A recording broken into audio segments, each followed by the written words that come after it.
कहानी की शुरुआत में हमें कुछ स्पीड बोट्स को तेजी से आगे बढ़ते हुए दिखाया जाता है, जहां टेररिस्ट कुछ अमेरिकन को होस्टेज बनाकर ले जा रहे होते हैं। लेकिन इन टेररिस्टों को यह नहीं पता होता कि इनकी फील्डिंग सेट करने के लिए अमेरिका के टॉप मरीन स्नाइपर्स पहले से ही लोकेशन में बैठे हुए हैं। यहाँ इन स्नाइपर्स का मिशन होता है हर एक होस्टेज को जिंदा वहाँ से निकालना। इस मिशन को एग्जीक्यूट करने के लिए स्नाइपर्स लोकेशन को तीनों ओर से घिरे हुए होते हैं। दूसरी तरफ बेस से कमांडर उनके हर एक मूव को लाइव मॉनिटर कर रहा होता है। तभी टेररिस्ट किनारे तक पहुँच जाते हैं और वे सभी होस्टेज को बोट से उतारकर खींचते हुए लाते हैं और जमीन पर एक लाइन में बैठा देते हैं। तभी टेररिस्टों की एक और गाड़ी वहां पहुंच जाती है और वहीं उनका लीडर कैमरे के सामने अमेरिका के खिलाफ अनाप शनाप भाषण झाड़ने लग जाता है। दूसरी ओर हम इस टीम के कप्तान ज्यूस को देखते हैं। ज्यूस सभी स्नाइपर्स को फाइनल शॉट के लिए तैयार रहने का आदेश देता है। तभी बेस से भी ऑफिशियल शूट करने की अनुमति मिल जाती है। लेकिन जैसे ही सोल्जर्स ट्रिगर दबाने वाले होते हैं, तभी आतंकवादी एक मासूम बच्चे के हाथ में हथियार थमा देता है और उसे सभी होस्टेज को मारने का आदेश देता है। यह दृश्य देखते ही सभी स्नाइपर्स के होश उड़ जाते हैं, क्योंकि अब अगर होस्टेज को बचाना है तो उन्हें उस बच्चे को निशाना बनाना पड़ेगा। इतने छोटे बच्चे को देखकर किसी भी स्नाइपर का दिल यह करने के लिए तैयार नहीं होता। तभी कप्तान ज्यूस रैम्पेज को तुरंत शूट करने का आदेश देता है, क्योंकि जरा सी देर भी पूरे मिशन को फेल कर सकती थी। लेकिन रैम्पेज उस बच्चे को देखकर गोली चला ही नहीं पाता। दूसरी तरफ वह बच्चा भी होस्टेज को मारने की हिम्मत नहीं जुटा पाता। तभी स्नाइपर टीम का एक और सदस्य गोली चला देता है, लेकिन ज्यादा दूरी होने की वजह से निशाना चूक जाता है। इसके बाद सभी टेररिस्ट इधर उधर भागने लगते हैं। वहीं स्नाइपर्स एक एक करके भागते टेररिस्टों को डाउन करने लगते हैं। इसी बीच उनके बैकअप के लिए 2 हेलीकॉप्टर भी मौके पर पहुंच जाते हैं। हेलीकॉप्टर दुश्मनों पर जबरदस्त फायरिंग शुरू कर देते हैं और ज्यादातर आतंकवादी वहीं मारे जाते हैं। हालांकि इसके बावजूद कुछ आतंकवादी गाड़ी और स्पीड बोट लेकर भागने में कामयाब हो जाते हैं। गाड़ी के पीछे बैठा एक आतंकवादी लगातार मशीन गन से फायर करता रहता है, जिससे स्नाइपर्स को थोड़ी मुश्किल जरूर होती है, लेकिन आतंकवादी ज्यादा दूर तक भाग नहीं पाते। हेलीकॉप्टर और स्नाइपर्स अंततः उन्हें पूरी तरह खत्म कर देते हैं। वही मिशन खत्म होने के बाद कैप्टन रैम्पेज को रोकते हुए कहता है, मिशन के दौरान आज जो तुमने मेरी बात न मानने की गुस्ताखी की, ये दोबारा नहीं होना चाहिए, और अगर तुमने यह गलतियां नहीं सुधारी तो मुझे तुम्हें फौरन स्नाइपिंग से निकालना होगा। वहीं रैम्पेज भी बात को समझते हुए कैप्टन से गलतियां सुधारने का वादा करता है। इसके बाद सीन शिफ्ट होता है इस्तांबुल के तुर्की शहर में। वहीं कोई मिशन नहीं है तो सभी स्नाइपर्स एक कैफे में बैठकर मौज मार रहा होता है। वहीं हमारा रैम्पेज चाचा उदास बैठकर पता नहीं क्या सोच रहा होता है। तभी उसको वहाँ एक सुंदर कन्या दिख जाती है और वह वहाँ से उठकर सीधा उसको फॉलो करने लगता है। वहीं लड़की एक बढ़िया लोकेशन में जाकर रुक जाती है और हमारा चाचा भी जाकर सीधा फ्लर्टिंग शुरू कर देता है। वहीं दूसरी तरफ हम एक स्नाइपर को देखते हैं जो कि रैम्पेज को मारने के लिए आया होता है। वह उसे मारने ही वाला होता है कि इसी बीच पीछे से मेजर बैडवेल उसे मार देता है। इसके बाद बैडवेल सीधा रैम्पेज को फोन करता है और एक लोकेशन में उसे मिलने को कहता है। रैम्पेज उससे मिलते हुए पूछता है, अरे चाचा आप यहाँ क्या कर रहे हो? वहीं बैडवेल कहता है, बेटा अगर मैं यहाँ ना होता तो अब तुम ऊपर पहुँच चुके होते। सीरिया के कुछ टेररिस्ट ग्रुप तुम्हें टपकाने के लिए $10 लाख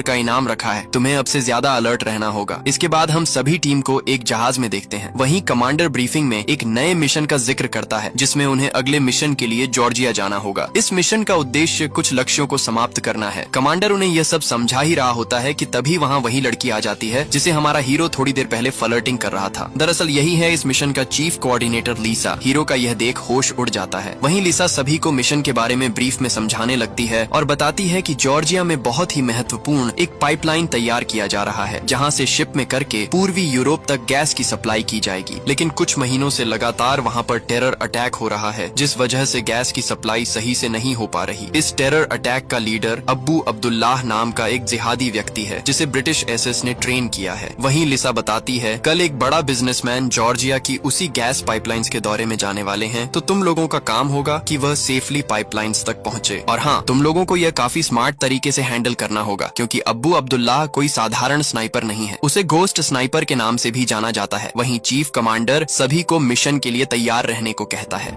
इसके बाद हम टीम को सीधा जॉर्जिया में लैंड करते देखते हैं। वहीं लिसा टीम को बताती है कि इस मिशन में तुम लोगों की सपोर्ट के लिए 3 ड्रोन और बैकअप के लिए कुछ स्पेशल फोर्स दिए जाएंगे, तो मिशन बिल्कुल भी फेल नहीं होना चाहिए। इसके अलावा टीम का कमांडर जूस बेस से ही उनको लीड करेंगे। इसके बाद हम उन्हें उसी लोकेशन में देखते हैं जहां से वह बिजनेसमैन की गाड़ी गुजरने वाली होती है। हर सोल्जर अपने अपने लोकेशन पर पोजीशन ले चुका होता है, लेकिन सोल्जर्स को यह अंदाजा नहीं होता कि कुछ ही दूरी पर एनिमीज एक कस्टमाइज्ड स्नाइपर राइफल के साथ उसी बिजनेसमैन को उड़ाने के लिए घात लगाए लगाए बैठे हैं। जैसे ही बिजनेसमैन की गाड़ी वहां से गुजरती है, एनिमी स्नाइपर सीधा गाड़ी के ड्राइवर को शॉट मार देता है। ड्राइवर के मरते ही गाड़ी आउट ऑफ कंट्रोल होकर पलट जाती है। ये देखते ही सोल्जर्स तुरंत एनिमी स्नाइपर्स की लोकेशन ढूंढना शुरू कर देते हैं, लेकिन तमाम कोशिशों के बावजूद उन्हें दुश्मनों का कोई सुराग नहीं मिलता। लेकिन पता नहीं कैसे एनिमी स्नाइपर्स को कुछ सोल्जर्स का लोकेशन पता चल जाता है और वे एक सटीक शॉट लेते हुए एक सोल्जर को डाउन कर देते हैं। यह देखकर बाकी सोल्जर्स के होश उड़ जाते हैं। नीचे मौजूद बिजनेसमैन के गार्ड्स को भी एनिमीज एक एक करके खत्म कर देते हैं। कुछ ही देर में एनिमी स्नाइपर्स एक और सोल्जर को डिटेक्ट कर लेते हैं और उसे भी मार गिराते हैं, जिससे सोल्जर्स पूरी तरह घबरा जाते हैं। तभी बेस से 3 ड्रोन लॉन्च किए जाते हैं और आखिरकार कुछ ही देर में एनिमी स्नाइपर्स की सटीक लोकेशन मिल जाती है। ड्रोन की मदद से उस जगह पर मिसाइल दागी जाती है और दुश्मनों को वहीं खत्म कर दिया जाता है। इसके बाद सोल्जर्स सफलतापूर्वक उस बिजनेसमैन को वहां से रेस्क्यू कर लेते हैं। लेकिन दूसरी तरफ रैम्पेज को यह मिशन पूरी तरह एक ट्रैप लगने लगता है, क्योंकि जो 2 सोल्जर्स शहीद हुए थे उनमें से किसी की भी लोकेशन ट्रैक कर पाना लगभग नामुमकिन था। उसे शक होने लगता है कि जरूर जॉर्जियन सोल्जर्स में ही कोई गद्दार है जिसने दुश्मनों तक उनकी लोकेशन पहुंचाई है। बेस में पहुंचते ही रैम्पेज गुस्से में जॉर्जियन सोल्जर के चीफ कर्नल पर चढ़ जाता है और कहता है कि तुम लोगों में से ही किसी ने एनिमीज को लोकेशन दी है, जिसकी वजह से हमारे 2 शार्प शूटर मारे गए। वहीं टीम के कमांडर उसकी इसी हरकत के लिए उसे एक दुर्गम बर्फीले पहाड़ों में रशियन सोल्जर्स के साथ पेट्रोलिंग के लिए भेज देते हैं।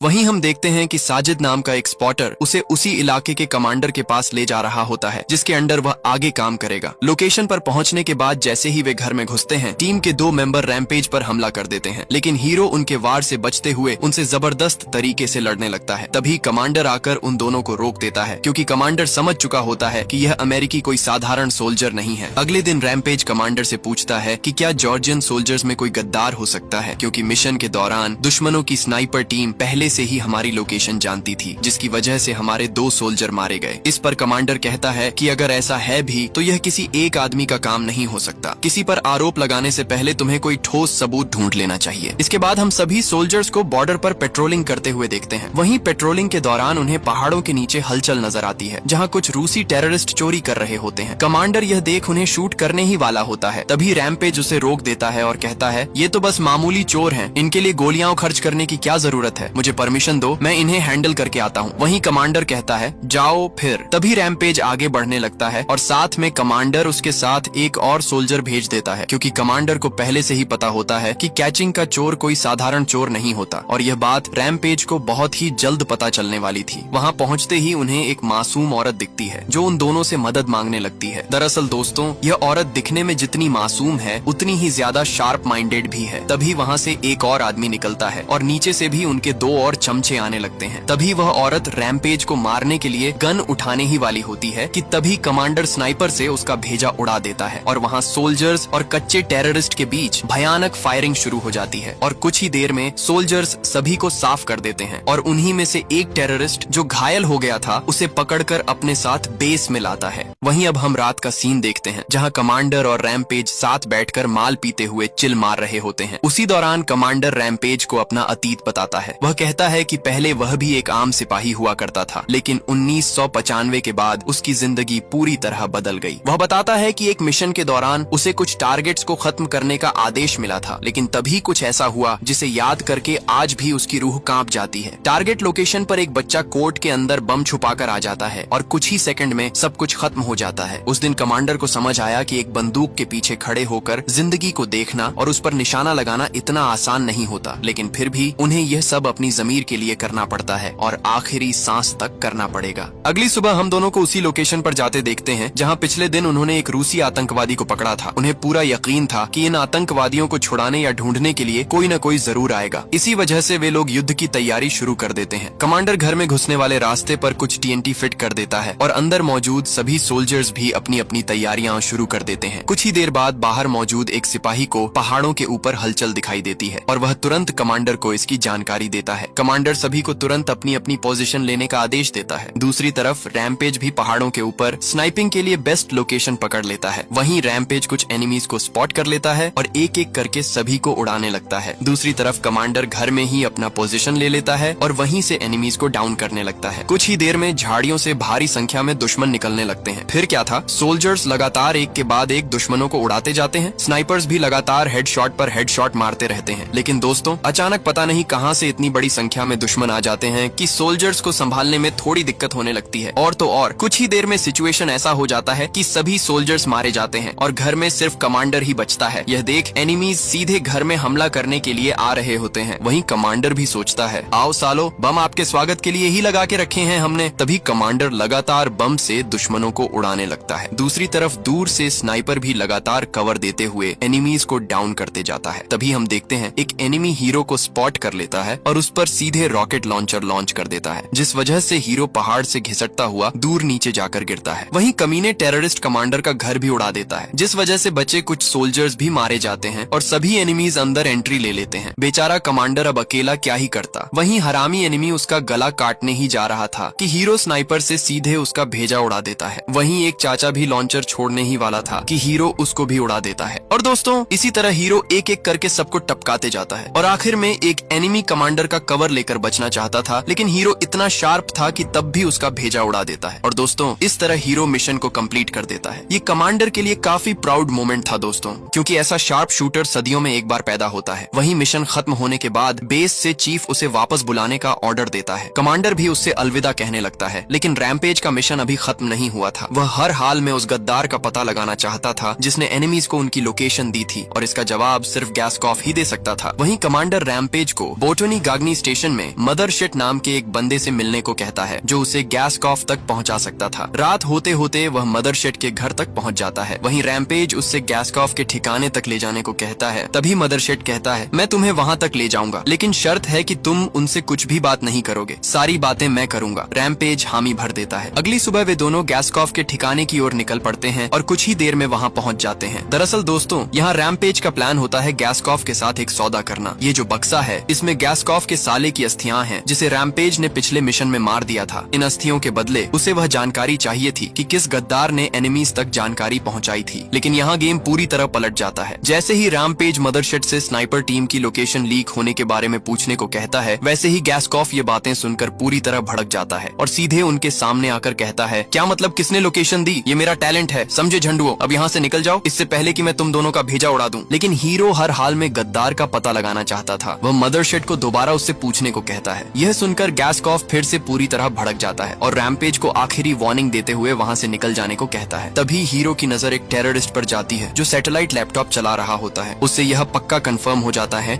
कि यह साला सैटेलाइट से लोकेशन देख देख कर ही टारगेट्स को खत्म करता है। लेकिन तभी उसी लोकेशन पर मिसाइल लॉन्च कर दिया जाता है और सभी तुरंत वहाँ से भागने लगते हैं। वही हीरो और मदरशिट भी किसी तरह बच जाता है। इसके बाद हम हीरो को सीधे जॉर्जियन बेस में देखते हैं। वहाँ वह सीनियर को बताता है कि साला गैस्कॉफ टारगेट को खत्म करने के लिए एक डिवाइस का इस्तेमाल करता है जो कि सीधे सैटेलाइट से लिंक है। वहीं चीफ कोऑर्डिनेटर उनकी किसी भी बातों पर भरोसा नहीं करती है। तभी वहाँ चीफ कमांडर का कॉल आ जाता है और वह रैम्पेज को मरीन से निकालने की फाइनल वार्निंग दे देता है, क्योंकि बिना परमिशन और अथॉरिटी के उसे गैस्कॉफ के साथ मिलते हुए देखा गया है। रैम्पेज वही बात दोबारा चीफ कमांडर को भी समझाने की कोशिश करता है कि गैस्कॉफ एक ऐसा डिवाइस इस्तेमाल करता है जो सैटेलाइट से जुड़ा है, जिस वजह से उन्हें हमारा हर एक लोकेशन और पोजीशन ठीक ठीक पता चल जाता है। ये बात सुनते ही चीफ कमांडर उसकी सारी बातों को बेबुनियाद मानकर खारिज कर देता है और उसे एक नए मिशन पर भेज देता है। वही कमांडर कैप्टन को भी इस पर नजर रखने को कहता है। इसके बाद हम इन्हें फिर से एक मिशन में जाते देखते हैं, जहां कमांडर को एक लोकेशन में घोस्ट शूटर के होने का टिप मिला है। वहीं लॉन्ग रेंज के लिए स्नाइपर अपना पोजीशन ले चुका होता है और सोल्जर्स शॉर्ट रेंज के लिए आगे बढ़ते हैं। लेकिन दोस्तों इन सोल्जर्स को यह नहीं पता कि ये घोस्ट शूटर के होने का टिप जो कमांडर ने दिया है ये एक ट्रैप है, जो कि इन्हें कुछ ही देर में पता चलने वाला था। दूसरी तरफ हम गैस्कॉफ को देखते हैं, जो कि सैटेलाइट की मदद से सोल्जर्स का हर एक लोकेशन और पोजीशन देख चुका होता है। इसके बाद चाचा सीधा अपना पोजीशन लेता है। दूसरी तरफ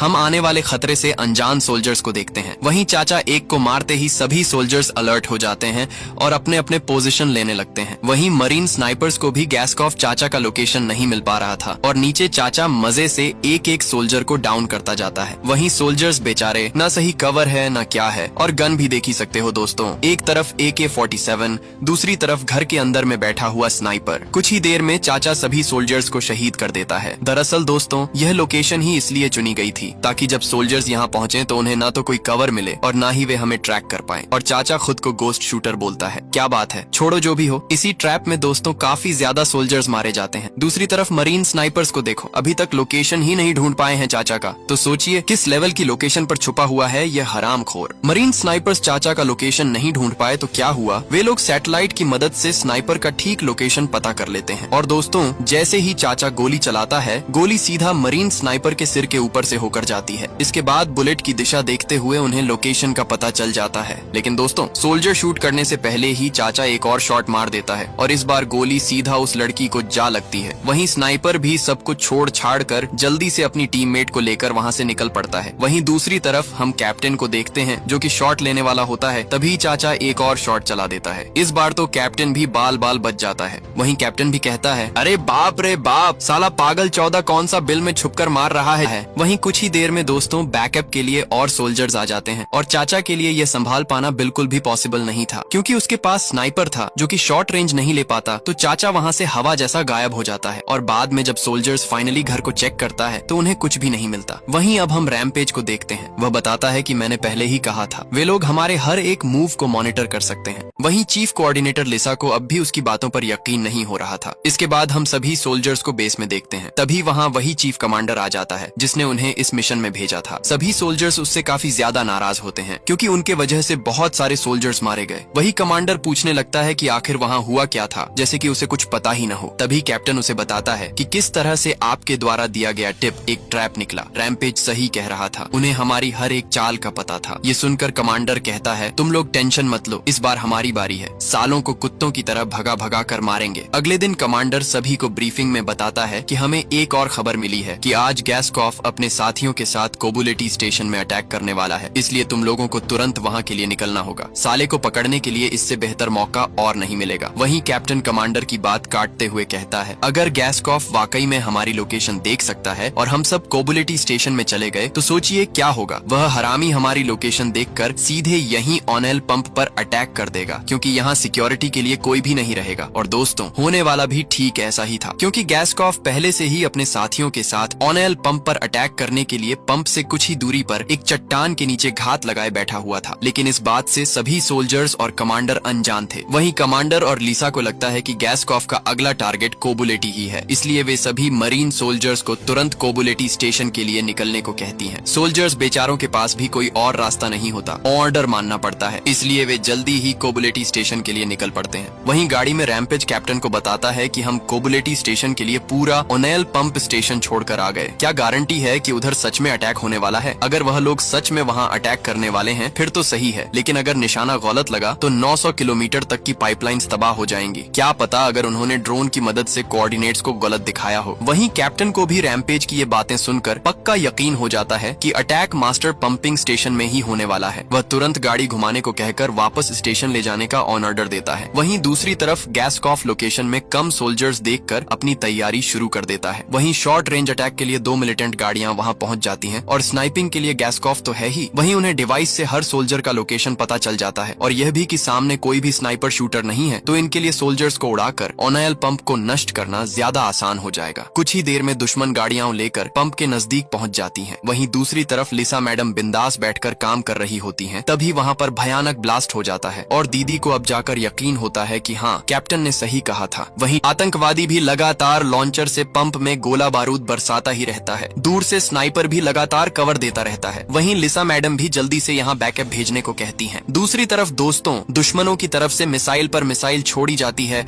और पंप तबाह होना शुरू हो जाता है। वहीं दुश्मन और करीब पहुंचने लगता है और एक पागल तो गाड़ी को सीधा अंदर घुसा देता है। तभी मौके पर हमारे मरीन सोल्जर्स भी पहुंच जाते हैं और वहीं वे लोग भी जल्दी से पोजीशन ले लेते हैं और दुश्मनों को उड़ाना शुरू कर देते हैं। सभी स्नाइपर्स बारी बारी से दुश्मनों को उड़ाते ही जाते हैं। वहीं गैस्कॉफ को भी पता चल चुका होता है कि ओपोनेंट्स के स्नाइपर्स भी आ चुके हैं, अब हमारे लगने वाले हैं। वहीं शॉर्ट रेंज वाले भी धड़ाधड़ मारते ही रहते हैं। वहीं 2 चाचा मिलकर लॉन्चर सेट कर रहे होते हैं। तभी रैमपेज दोनों का भेजा एक ही बार में उड़ा देता है। वहीं बेस से भी पंप स्टेशन का पूरा इंटरनेट कनेक्शन उड़ा दिया जाता है, जिस वजह से गैस्कॉफ चाचा का सैटेलाइट डिवाइस भी काम करना बंद कर देता है। लेकिन दोस्तों, बिना डिवाइस के भी चाचा सोल्जर्स को उड़ाता ही जाता है। वहीं रैमपेज भी गैस्कॉफ का लोकेशन ही ढूंढ रहा होता है। तभी उसे डिवाइस ऑपरेटर दिख जाता है और वह उसे उड़ा देता है। ये देख गैस्कॉफ चाचा की पैंट गीली हो जाती है और वह रेंगते रेंगते झाड़ियों में छुपने लगता है। दूसरी तरफ रैमपेज भी उसकी एक गलती का ही इंतजार कर रहा होता है। अभी चाचा को देखो भाई लोग, अब आ गया ना औकात पर, अपने साथ एक और स्नाइपर ले आते, लेकिन नहीं, चाचा को तो हीरो बनना था। वहीं दोस्तों, दूसरे स्नाइपर्स भी लगातार दुश्मनों को उड़ाते जाते हैं। वहीं हमारा हीरो और दूसरी तरफ चाचा शांत होकर बस एक ही गलती का इंतजार कर रहे होते हैं। लेकिन तभी हीरो अंदाजे से एक शॉट मार देता है और किस्मत किस्मत से वह गोली सीधा गैस्कॉफ चाचा को लग जाती है। पता नहीं चाचा अपनी आखिरी सांसों में क्या देख रहा था। मैंने तो सुना है दोस्तों, मरने से पहले इंसान को अपने सारे बुरे कर्म नजर आ जाते हैं। खैर जो भी हो, दूसरी तरफ सभी दुश्मन टांग उठाकर भागने लगते हैं और इस तरह दोस्तों ये मिशन भी पूरा होता है। इसके बाद हम देखते हैं कि कैप्टन रैम्पेज को एक बात बोलता है कि तुम्हारे डैड तुम्हारे बारे में सही कहा करते थे, तुम उन पर ही गए हो, तुम हमेशा से ही सही थे। दुश्मनों को लोकेशन गद्दार के हाथों भेजने से लेकर आज की जीत भी तुम्हारी बदौलत है। अगली मिशन में मिलते हैं मेरे भाई। फिर क्या था दोस्तों, रैम्पेज भाई भी कैप्टन के मुंह से ये सब सुनकर काफी खुश हो जाता है। ये मिशन तो खत्म हो गया दोस्तों, लेकिन हमारा मूवीज बनाते रहने का मिशन कभी खत्म नहीं होगा। इसलिए अगर आपको मेरा एक्सप्लेनेशन अच्छा लगता है दोस्तों, तो चैनल को जरूर सब्सक्राइब करें। आशा करता हूँ कि आपको आज का वीडियो पसंद आया होगा। यदि वीडियो अच्छा लगा हो तो मेरे दूसरे वीडियो भी चेकआउट कर सकते हो। आपका बहुत बहुत धन्यवाद।